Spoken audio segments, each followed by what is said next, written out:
Hello everyone, I welcome you all who have been following me. And today the talk is about my research on history and मैं ये बता रहा था कि किसी भी साहित्य का या वक्तव्य का एक प्रयोजन होता है और जिसको कि अच्छे साहित्यकार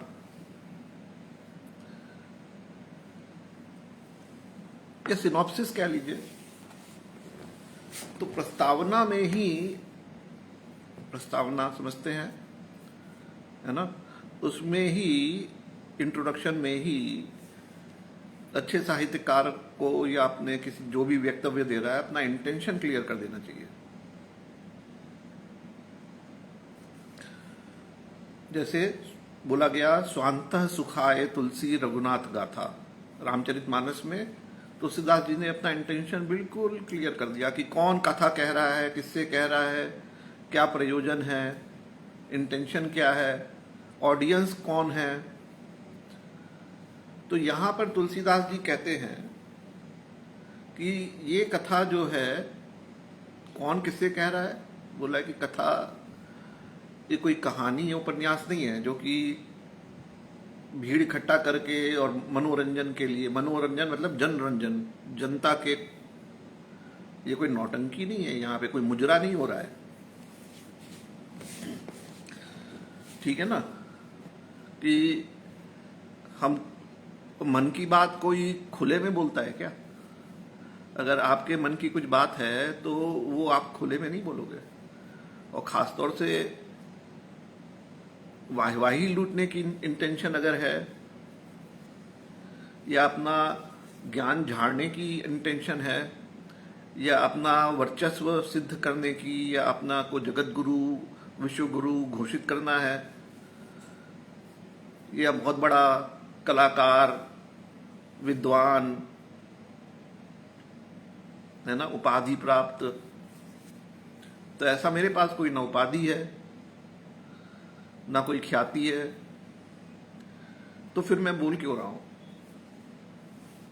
तो बिल्कुल क्लियर मैं कर देना चाहता हूं कि इसका दो प्रयोजन है।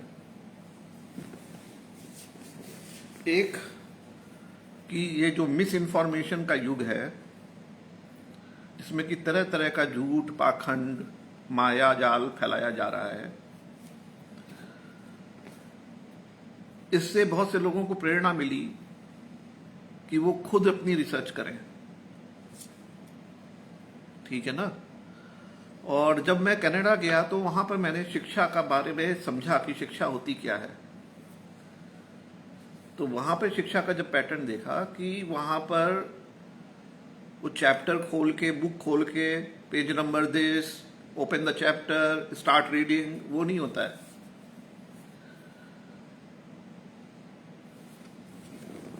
वहां पर बच्चों को प्रोजेक्ट्स दिए जाते हैं एक ग्रुप बनाकर, और वो अलग अलग विषयों पे अपने अपने प्रोजेक्ट साझा करते हैं। अब कोई एक चैप्टर है, उसमें 4-5 टॉपिक्स होंगे, तो 4-5 ग्रुप बना दिए इस क्लास के, तो 4-5 प्रोजेक्ट हो गए। लोगों ने अपने प्रोजेक्ट, अपनी खुद की रिसर्च करी, खुद का कंक्लूजन निकाला, उसको शेयर किया। तो ये एक किताबी कीड़ा की तरह नहीं है, उन्होंने रिसर्च करी, मतलब प्रॉपर रिसर्च जो होती है वो कैसे करी गई वो भी सिखाया गया कि कैसे पीयर रिव्यूड जर्नल क्या होता है, फर्स्ट हैंड इंफॉर्मेशन क्या होता है, सर्वे क्या होता है, तो सर्वे क्यों करना चाहिए, first hand information, primary knowledge source कहां पर हैं, रिसर्च पेपर्स जिन्हें बोलते हैं, रिसर्च पेपर्स डायरेक्टली क्यों पढ़ने चाहिए, क्योंकि हर रिसर्च पेपर की तो काट होती है, उसमें जो भी कंक्लूजन है दूसरे रिसर्चर उसको काट देते हैं, फिर आप उसको पढ़ोगे क्यों? इसीलिए आप पढ़ते हैं क्योंकि आप उसके तथ्य को समझें और उसके तर्क वितर्क दोनों को समझें। उसकी समीक्षा, कोई भी रिसर्च पेपर की एक समीक्षा होती है, और दूसरी उसका उसका क्या होता है, मेरी हिंदी भी मतलब अब कमजोर हो रही है उम्र के साथ साथ। समीक्षा और उसका जो क्रिटिक होता है,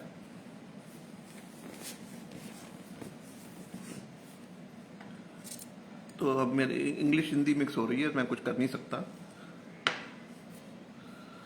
तो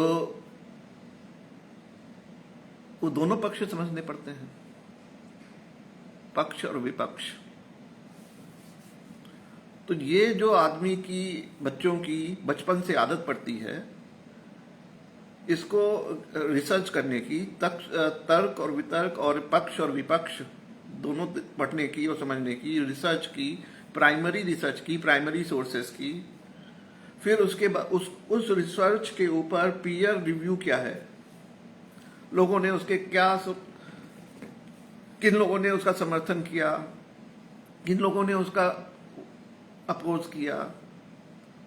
ये सब चीजें जब समझता है आदमी, बच्चा जब होश संभालता है, तो इसी को होश कहते हैं। शिक्षा से, अगर आपने शिक्षा प्राप्त करके भी होश नहीं संभाला तो वो शिक्षा व्यर्थ गई। तो पहले तो मुझे बहुत बुरा लगा कि मैंने इतना पढ़ाई लिखाई करके मैं कनाडा पहुंचा, फिर ये बोलते हैं कि तुम्हारी शिक्षा तो बेकार है। तो शुरू में लगा कि ये क्या बोलता है, ये बिल्कुल बेसिर पैर की बात कहता है, इतना मैं पढ़ लिख के आया हूं। लेकिन जब मेरे बच्चों ने कनाडा में पढ़ना चालू किया, जब मैंने उनकी बुक्स उठा के उनके जब देखा थोड़ा, तो मुझे समझ में आया कि यार ऐसी शिक्षा मुझे मिली होती तो काश, मुझे नहीं मिली थी ऐसी। क्योंकि मैं तो सरकारी स्कूल में पढ़ा था बचपन से, मुझे कोई प्राइवेट और कोई हाई फाई स्कूल तो मिले नहीं थे जहां पे हो सकता है ऐसी शिक्षा इंडिया में भी होती हो कहीं पर।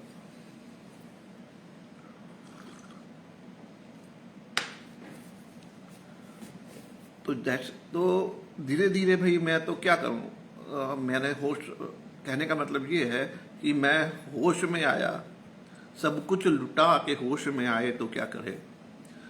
तो मैं तो जब होश में आया तब देखा तो सब कुछ लुट चुका था मेरा। पर होश में आने के लिए मुझे बहुत ज्यादा ऐसा परिस्थिति पैदा हुई कि मुझे उससे स्ट्रगल करना पड़ा और होश में आना पड़ा। नहीं तो मैं जूते खा के भी बहुत लोग सीखते हैं, मुक्का खा के बहुत से लोग सीखते हैं, तरह तरह के अपनी तो आदत पड़ी हुई है लतखोरी की बचपन से, क्योंकि इंडिया में वैसे ही सिखाया जाता है।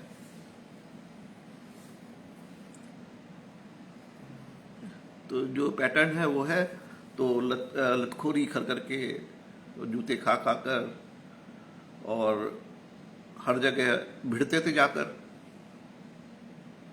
कि क्या बात करते हो, विश्व गुरु, इंडिया विश्व गुरु, हमारी नॉलेज तो, हमें तो ऐसी नॉलेज है, क्योंकि बचपन से हमने भी वही रामायण गीता वगैरह सब पढ़ा है थोड़ा बहुत, तो हमें भी वही अभिमान हुआ करता था।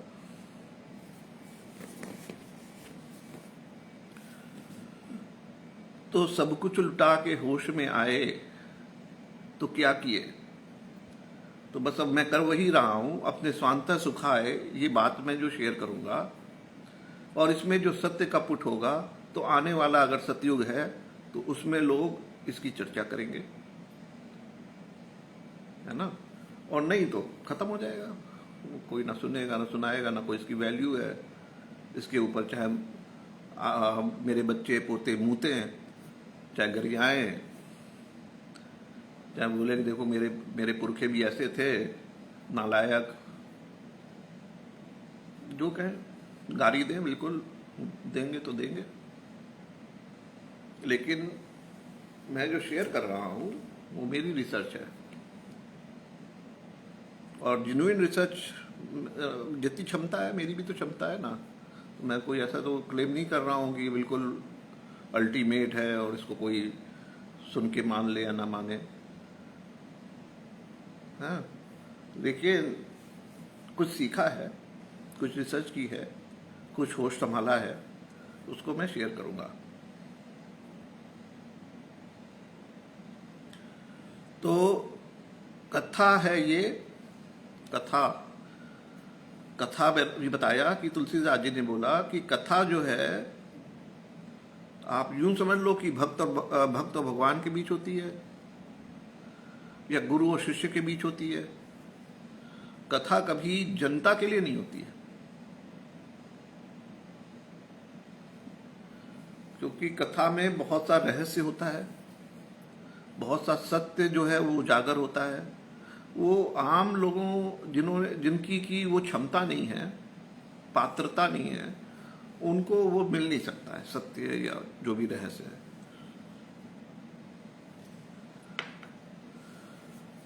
तो कथा है ये इतिहास पूरा, सृजन की, प्रलय की, सृजन की, प्रलय की, पुनर्सृजन की, पुनर्प्रलय की। ठीक है। तो ये मेरे दृष्टि से जो मैंने 3 युगों को जो अपने आंखों से, रिसर्च की दृष्टि से, ये आंखों से नहीं, रिसर्च, वो संजय दृष्टि से, संजय की दिव्य दृष्टि से जो देखा, वो बता रहा हूं कि सबसे पहले जो सृजन जो कि भारत में हुआ, जो कि भारत विश्व गुरु बना, सबसे पहले जो विश्व गुरु बना वो भारत ही था, जैसा सबको पता है। और वो थे महात्मा बुद्ध। महात्मा बुद्ध के पहले जो विचारक हुए ग्रीक सभ्यता में, सोक्रेटिस, अरिस्टोटल, 3 थे ना, अरस्तु, एक और जो भी उनका शिष्य, कौन किसका शिष्य था अभी, सोक्रेटिस के शायद अरिस्टोटल थे, जिन्होंने की रिपब्लिक लिखी थी या राजनीति के ऊपर बुक लिखी थी।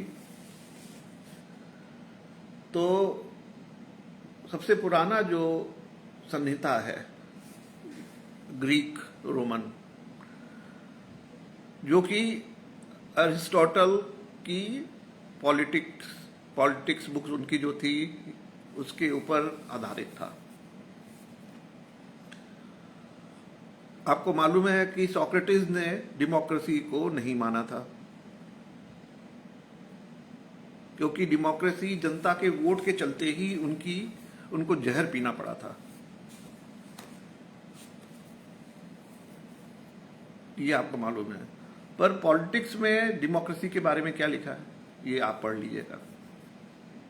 पर आपको जैसे मालूम है कि आजकल क्योंकि वही ग्रीक इंग्लिश सभ्यता या यूरोपियन सभ्यता हावी है, तो वो उसी अरिस्टोटल के जो मूल्य हैं या उनके जो थिंकिंग है, और उसके बाद आपको मालूम है कि 17th सेंचुरी 18th सेंचुरी जो रिनेसेंस पीरियड, जिसमें कि वेस्टर्न फिलोसोफर्स जितने आए, उनकी जो फिलॉसफी है उन्होंने भी बहुत कुछ इन्फ्लुएंस किया। Communism, capitalism, economic theory, political theory, social theory, philosophy. तो ये जो वेस्टर्न जो सभ्यता डेवलप हुई वो हावी है, उसमें डेमोक्रेसी, सेकुलरिज्म, इक्वालिटी, फ्रीडम, ये 3-4 उसके पिलर्स हैं। पर वो विश्व गुरु कब जाके बन पाए? अब वो विश्व गुरु बन पाए अंग्रेजों के द्वारा, जब पूरे विश्व को जीत लिया गया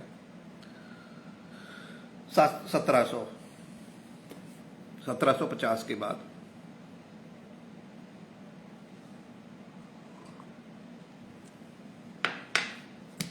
उसके पहले जो मैंने बोला सबसे पहला विश्व गुरु था भारत, 2500 साल पहले, 2300 साल पहले।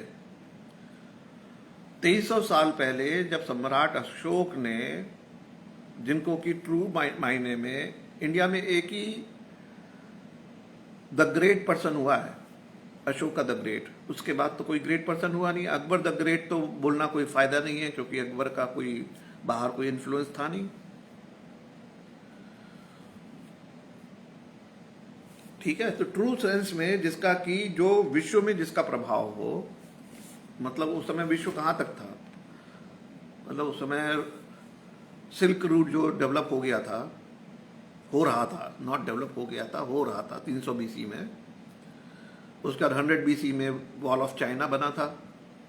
तो सिल्क रूट जो है वो डेवलप हो रहा था, ग्लोबलाइजेशन हो रहा था। वो ग्लोबलाइजेशन मतलब चाइना की हैन डायनेस्टी से लेकर रोमन डायनेस्टी तक। तो इस पूरे क्षेत्र में जो कि उस समय की सभ्यता उसी के अराउंड थी, उस समय अमेरिका वगैरह का पता नहीं था, मायन सभ्यता का उस समय तक कुछ।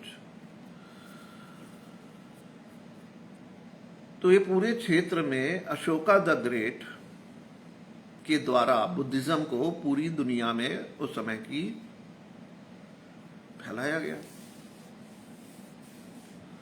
तो द ग्रेट का मतलब कि जिसने कि पूरे विश्व में एक थिंकिंग को या एक फिलॉसफी को या एक सिस्टम को फैलाया। तो भारत विश्व गुरु डॉक्टर अशोका द ग्रेट के द्वारा बना। ठीक, उसके पहले तो कोई विश्व गुरु नहीं था। उसके पहले बोलते हैं साइरस द ग्रेट, पर साइरस द ग्रेट कैसे विश्व गुरु था, उसके नाम ही नहीं मालूम होगा लोगों को। साइरस द ग्रेट विश्व गुरु किसी तरह नहीं था। या Alexander the great, Alexander the great कुछ माने में विश्व गुरु था, पार्शियली, क्योंकि वो ग्रीक रोमन कल्चर का प्रभाव इंडिया के ऊपर भी पड़ गया। और भारत का विश्व गुरु का स्टेटस अशोका के मरने के बाद 50 साल के अंदर ही 200 या 180 बीसी के, मतलब वो 250 में सपोज मरा हो, 250 बीसी में, तो 200 180 बीसी तक तो मौर्यन साम्राज्य खत्म हो गया। 180 बीसी, 50-70 साल के अंदर। क्यों खत्म हो गया? क्योंकि वो रोमन कल्चर भारत में प्रवेश कर गया। बैक्ट्रियन जिसे बोला जाता है, बैक्ट्रिया या बल्ख जो है वो रोमन राजधानी हुआ करती थी। वो कई बार एक्सप्लेन हो चुका है। वो कोई रोम में नहीं होती थी, वो हमारे हिंदू कुश माउंटेन के ऊपर तुर्कमेनिस्तान में, मजार शरीफ अफगानिस्तान, ऑक्सस रिवर के दक्षिण में अफगानिस्तान में आ जाता है। मजार शरीफ के थोड़ा सा ऊपर आपका बल्ख या बैक्ट्रिया है, जहां से कनिष्क से लेकर और बाबर तक कितने सारे के सारे उधर ही से आए हैं। कहां से आए हैं? बल्ख, बैक्ट्रिया। वो किसने उसको राजधानी बनाया था? अलेक्जेंडर द ग्रेट ने। वो बैक्ट्रियन कल्चर भारत में कब आया? 180 बीसी। 180 बीसी में एकदम से नहीं आ गया। जैसे कि कल्चर एक्सपेंड होता है, पहले वो ईरान अफगानिस्तान बॉर्डर, जो पेशावर है आपका, पेशावर है ना, पहले क्या है आपका अफगानिस्तान में?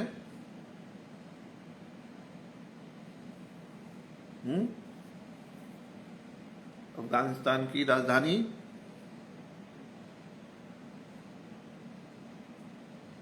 गजनी, और ये सब जो है, बुढ़ापा मेरा भी आ रहा है।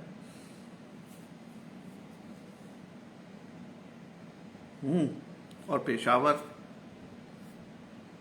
फिर पेशावर से और आप आते जाओ तो आएगा इस्लामाबाद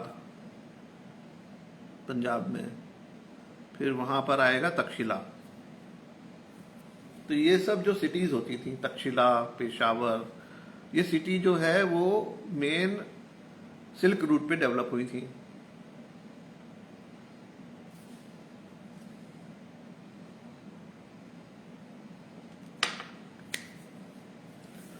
तो इनके जरिए इन सिटी पे किसका कब्जा होता था? जो पावरफुल रेस उस समय की थी, आर्यन रेस जिसे बोलते हैं, आर्यन मतलब सुपीरियर रेस।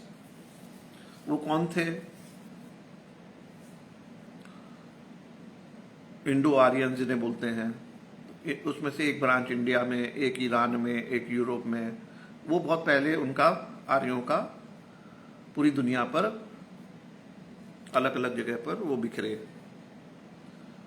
राजा ययाति के पुत्र 5, पौरव, पुरु और जो थे, सुरसुर या जो भी,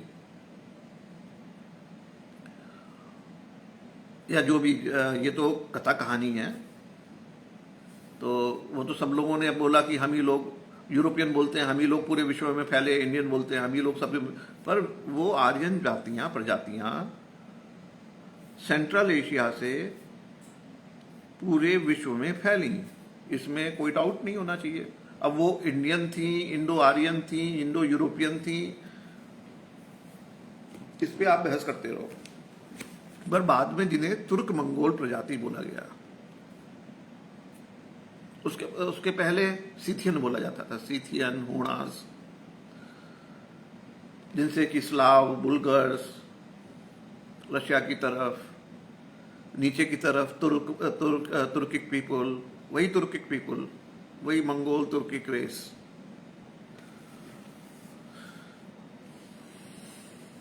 सब जगह फैली, टर्की से लेकर आर्मेनिया, अजरबैजान, नीचे ईरान, इराक। तो उन्हीं इंडो यूरोपियन प्रजातियों का पूरे विश्व पे वर्चस्व रहा। ये तो प्राचीन प्री हिस्टोरिक चीन है। प्री हिस्टोरिक मतलब जिसके कि लिखित प्रमाण कम है, पर जिसकी आर्कियोलॉजिकल और वो सब प्रमाण है, और डीएनए वगैरह से भी।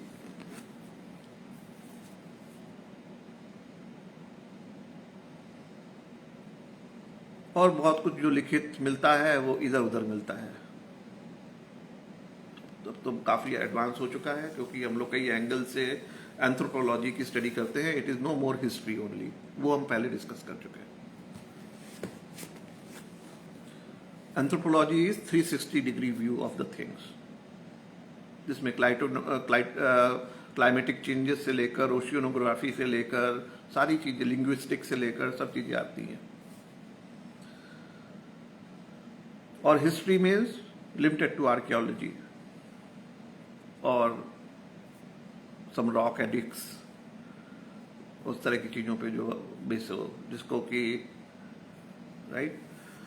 तो हिस्ट्री और आर्कियोलॉजी तक तो सीमित नहीं है, because of development in several fields, it is multi discipline subject.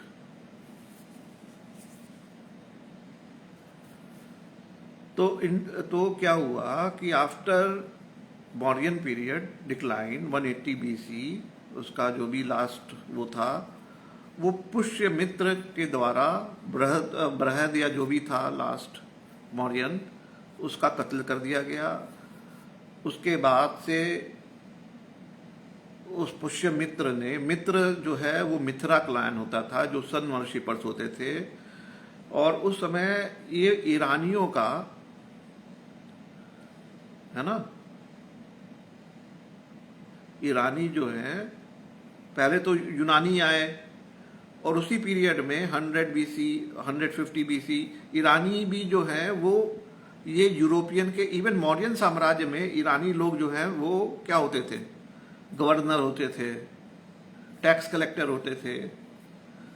ये ईरानी लोग, या जैसे आजकल सिंधी लोग होते हैं ना, बहुत क्लेवर, जैसे सिंधी भी तो ईरानी है, बोले जाते हैं ना, मतलब ईरानी ओरिजिन के।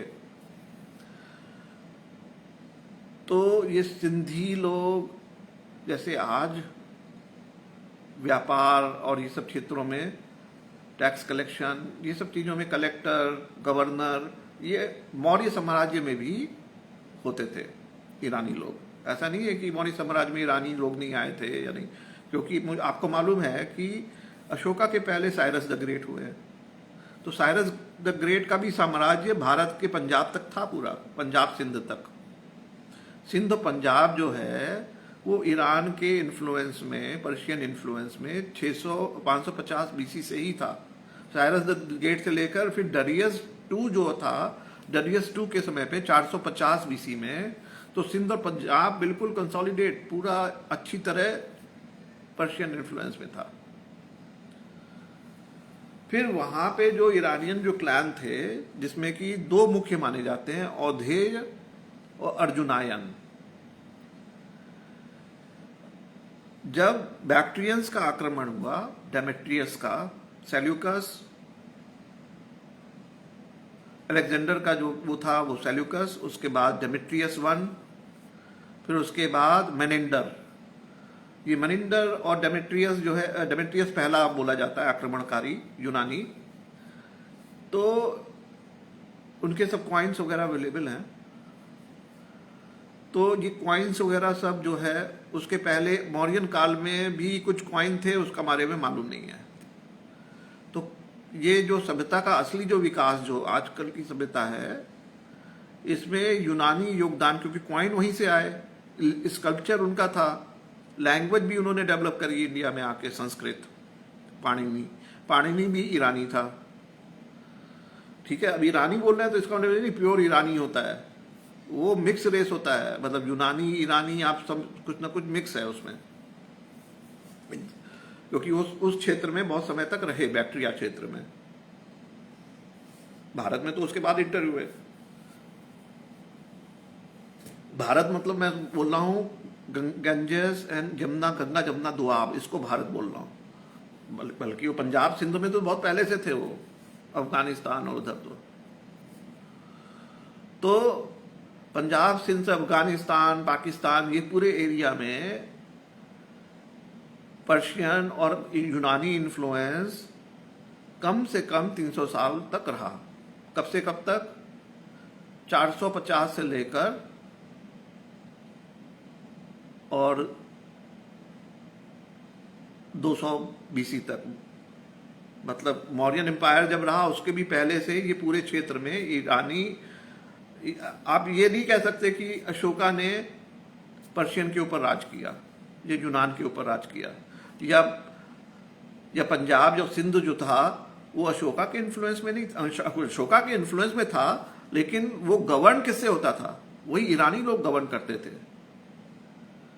अगर टैक्स कलेक्ट करके कौन देता था अशोक को?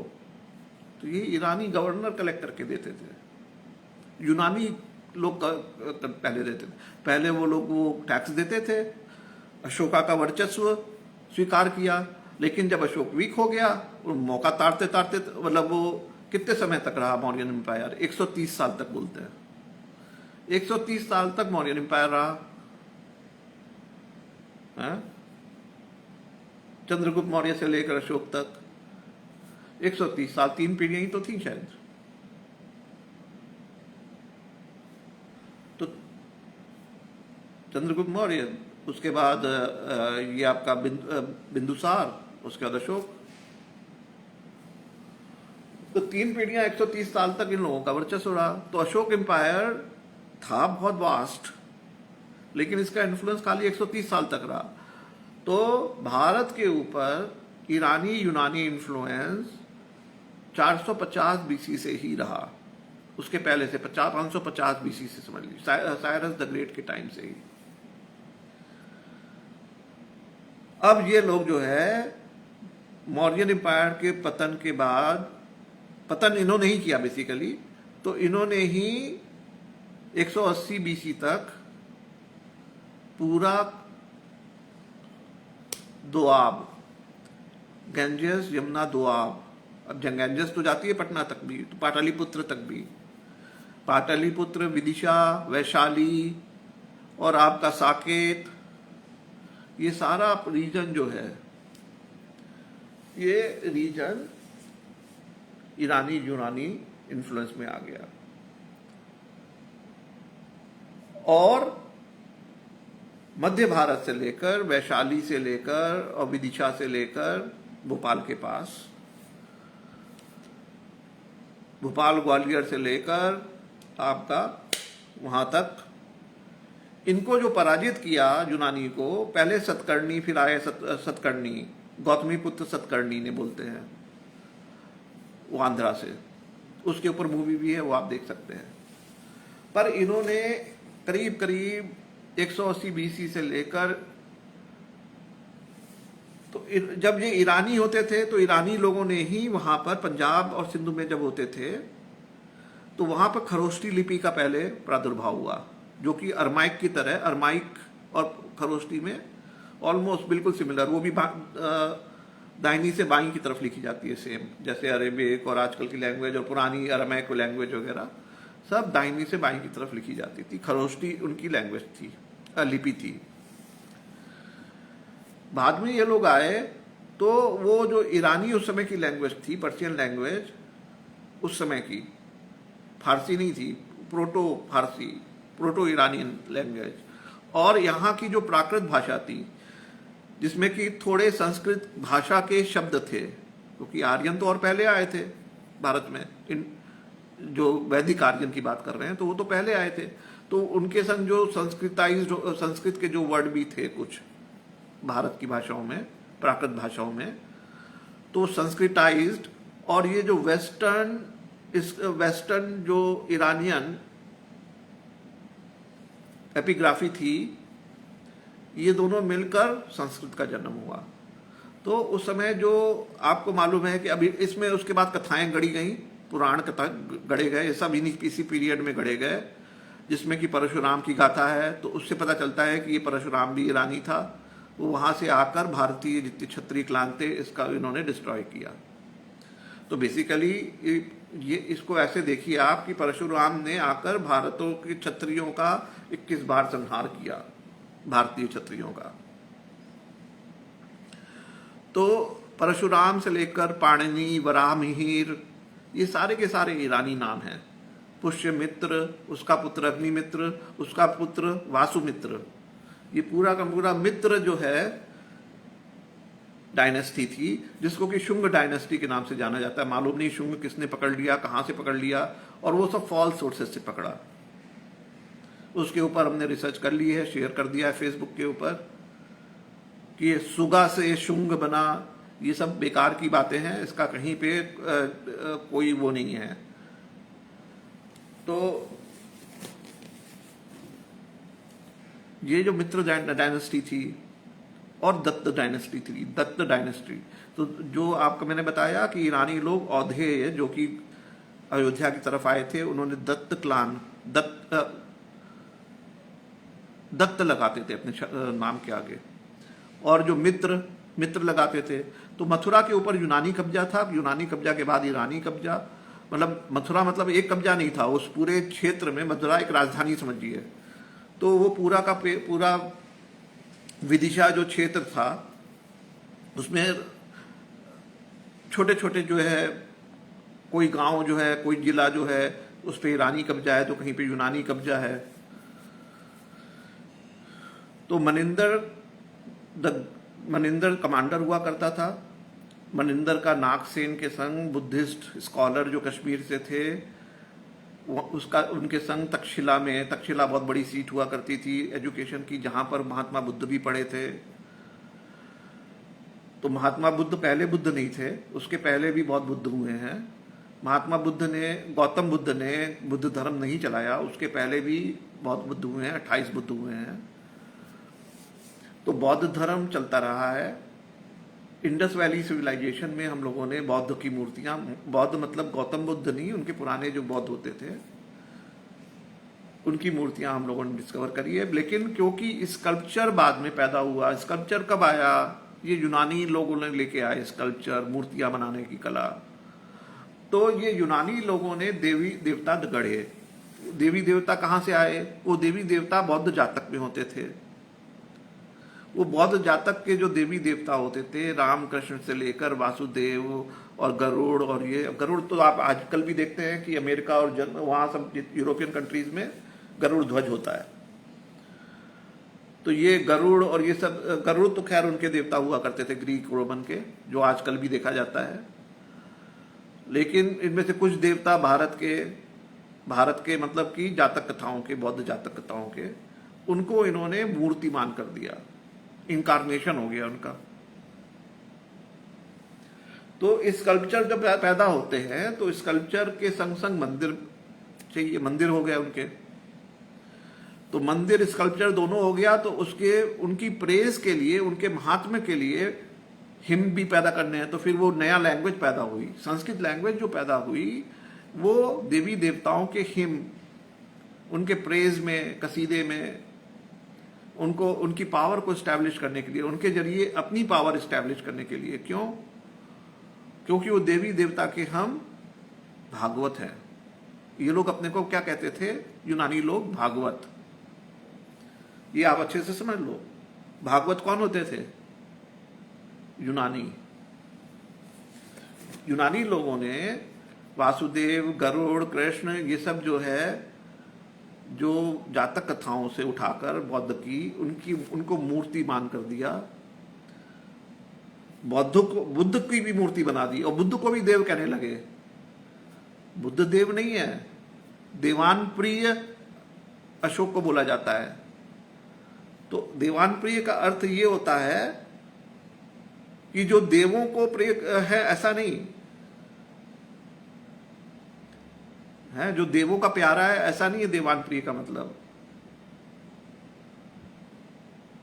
तो वो एक अलग चर्चा का विषय है उसका, क्योंकि शब्द का अर्थ बदल जाता है। तो देवान प्रिय अशोक को क्यों कहते थे? और ये जो देव भागवत जो बाद में पैदा हुए 180 के आसपास, 150 BC, ये यूनानी जो अपने को भागवत कहते थे, जिन्होंने गरुड़ स्तंभ वगैरह की स्थापना करी थी, जिन्होंने मंदिर बनाए थे, उसमें मूर्तियां स्थापित करी थी, जिन्होंने बौद्ध की भी मूर्तियां, बौद्धों की भी मूर्तियां स्थापित करी, घुंघराले बाल दिखाकर, लंबे कान दिखाकर, एक तरफ वो कर। तो ये ऐसा नहीं है कि बुद्ध ऐसे ही होते थे जैसा कि आप मूर्ति में दिखते हैं। कोई ऐसा समझ ले कि बुद्ध वैसे दिखते थे, ऐसा नहीं है, क्योंकि ये मूर्तियां यूनानी मूर्तियां हैं जितनी है उस काल की। उसके बाद जो है दूसरी शिला के जैसे जैसे स्थापत्य कला और शिल्प कला का विकास हुआ तो और भी कलाएं विकसित हुई, तो उसमें अलग अलग फॉर्म में, अलग अलग तरह से तो अभी हम शिल्प कला और उसके ऊपर तो हम नहीं जा रहे अभी, स्थापत्य कला के ऊपर। पर ये जो स्थापत्य कला,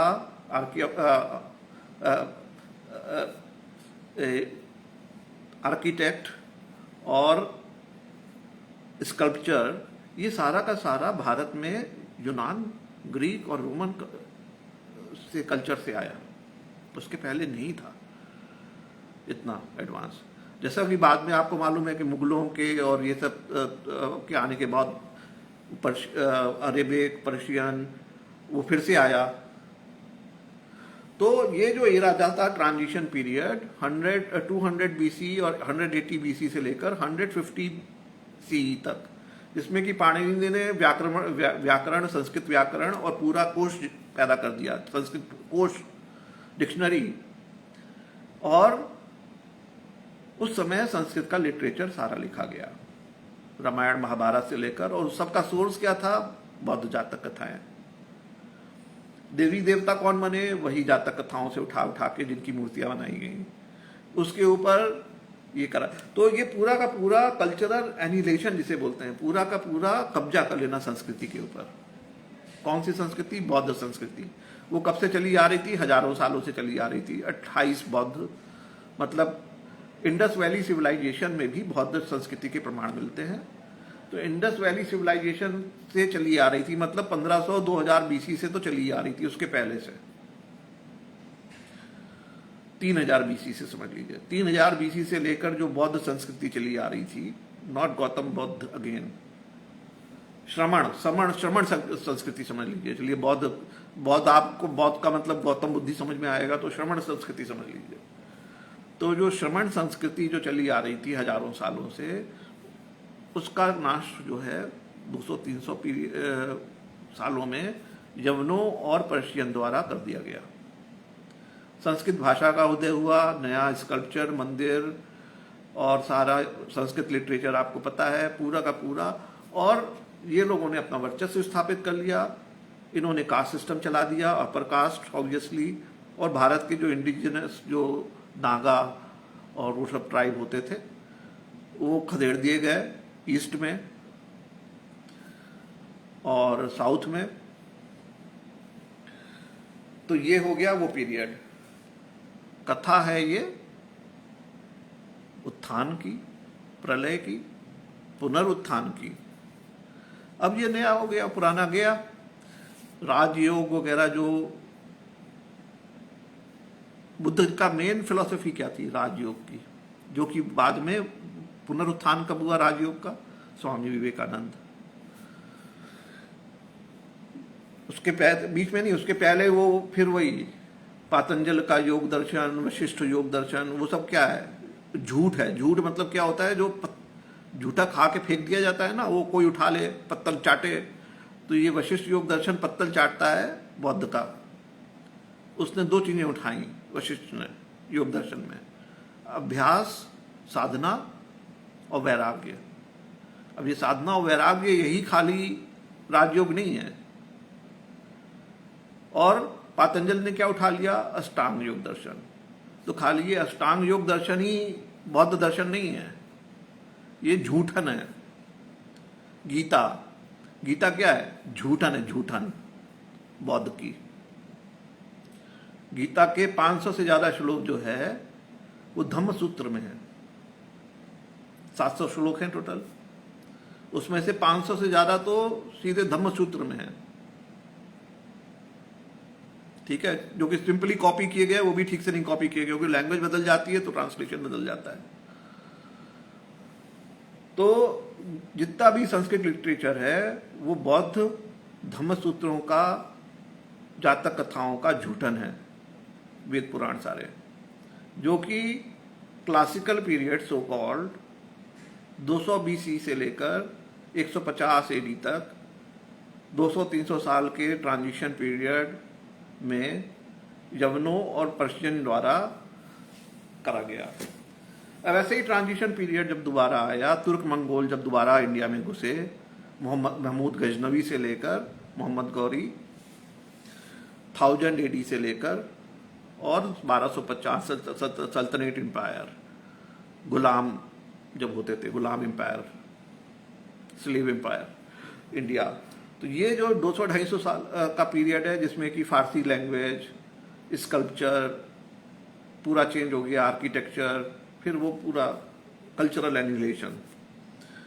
तो ये जो कल्चर, जो पुनरुत्थान और पुनर्विलय ये जो हुआ, तो दूसरा जो कालखंड आता है वो 1000 से लेकर 1250, फिर वही 250-300 साल का कालखंड, जिसमें कि पुरानी सभ्यता फिर से पूरी एनिहिलेट होकर और तुर्क मंगोल सभ्यता आ गई।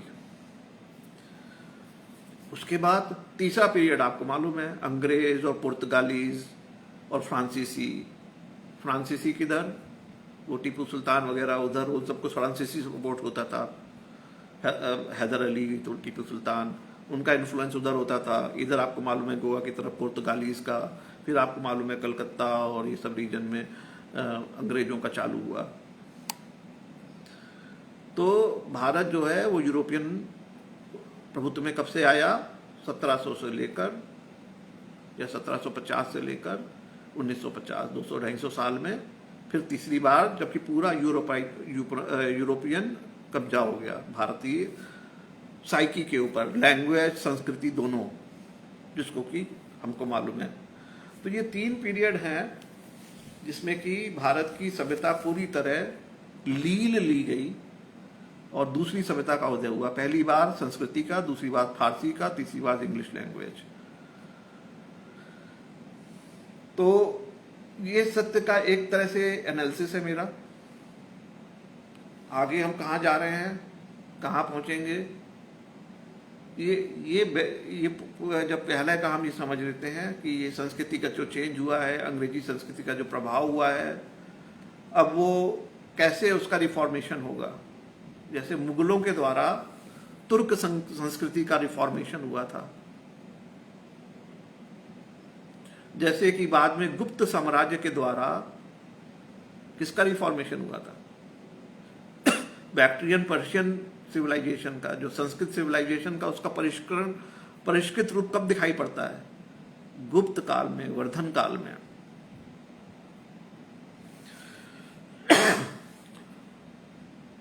जैसे कि तुर्क मंगोलों का शासन चालू हुआ 1000 AD के बाद, CE के बाद, करंट एरा के बाद, तो उसके बाद जब इनका साउथ में संपर्क हुआ, बहमानी एम्पायर जब पैदा हुआ, तुगलक जो है, जब मंगोलों का आक्रमण चालू हुआ तो तुगलक ने कहाँ शिफ्ट हो गए? साउथ में शिफ्ट हो गए। तो वहां पर जो कल्चर जन्म हुआ वो रिफॉर्मेशन चोला एम्पायर के द्वारा। तो चोलास, उधर सतकर्णी भी थे, शालिवाहन, उसके पहले सतवाहन। तो भारत के जो इंडिजिनस जो राजा होते थे, चोलास, सतवाहन, शालिवाहन, मौर्यास, गुप्तास, ये सब जो है भारतीय मूल के लोग थे, जिन्होंने भारतीय विदेशी लोगों का कब्जा तो हो गया, लेकिन उसके बाद इन्होंने उसका रिफॉर्मेशन किया। तो वैसा पुनरुत्थान की कहानी भी है, खाली प्रलय की कहानी नहीं है। प्रलय तो मैंने बताया कब आया, 200-250 साल, 300 साल का जो प्रलय का पीरियड होता है, लेकिन उसके बाद पुनरुत्थान पीरियड जो चालू हुआ वो ग्लोरियस टाइम था, गुप्ता पीरियड, सातवाहन पीरियड, राजा राजा चोलास पीरियड। फिर आपको मालूम है शिवाजी पीरियड, ठीक है। तो ये है कहानी उत्थान की, प्रलय की, पुनरुत्थान की। करंट समय में क्या चल रहा है? जो ट्रांजिशन पीरियड जो हुआ 200-250 साल का यूरोपियन रूल, जिससे हमें 70-80 साल पहले आज़ादी मिली, उस मानसिकता, गुलाम मानसिकता से हम बाहर आने की कोशिश कर रहे हैं। लेकिन उस पर ग्रहण किसका लगा हुआ है? ग्रहण लगा है अभी, पिछले 2014 से आप देख ही रहे हो ग्रहण लगा है। तो ये ग्रहण किसका लगा है? पुराने मुर्दे जो थे, यूनानी, पर्शियन, जिन्होंने पहले भारत की सभ्यता को खत्म किया, बौद्धों के सर के ऊपर वो होता था कि कोई बुद्ध का कटा हुआ सर ला के देगा तो उसको इतने आने मिलेंगे। तो वैसे ही आजकल भी जो है सर की वैल्यू कि भाई, तो मैं नाम नहीं लेना चाहता, लेकिन आपको मालूम है कि किसको देश निकाला हो रहा है, कौन देशद्रोही ठहराया जा रहा है। तो ये ग्रहण किसका लगा हुआ है? ये छद्म यूनानी पारसी मेंटालिटी के जो उनकी जो औलादे हैं, गड़े मुर्दे जो पैदा होते हैं। पुनर्जन्म तो होता ही है, पुनर्जन्म खाली अच्छे लोगों का थोड़ी होता है। तो ये ग्रहण कब खत्म होगा?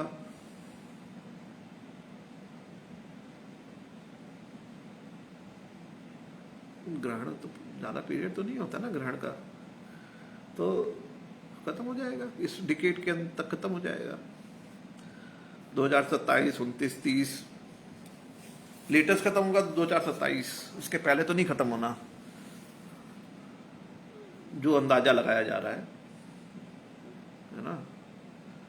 पर इस डिकेड के अंत तक ये ग्रहण खत्म हो जाएगा और भारत का जो ग्लोरियस पीरियड है वो चालू होगा, पुनरुत्थान वाला, गुप्ता वाला, चोलास वाला। ये मैं शेयर करना चाह रहा था।